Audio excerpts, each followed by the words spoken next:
అయ్యో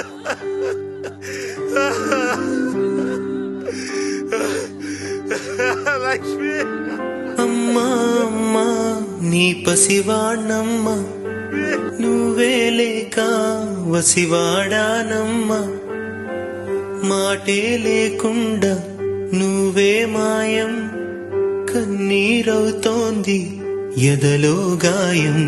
అయ్యో వెళ్ళిపోయావే నన్ను దిలేసి, ఎటుపోయావే అమ్మా. ఇకపైనే వినగలనా నీలాలి పాట, నీ పాడే జోలకు నువ్వు కన్నెత్తి చూసావు, అంతే చాలంట. అమ్మా అమ్మా నీ పసివాణమ్మా, నువ్వే లేక వసివాడానమ్మా.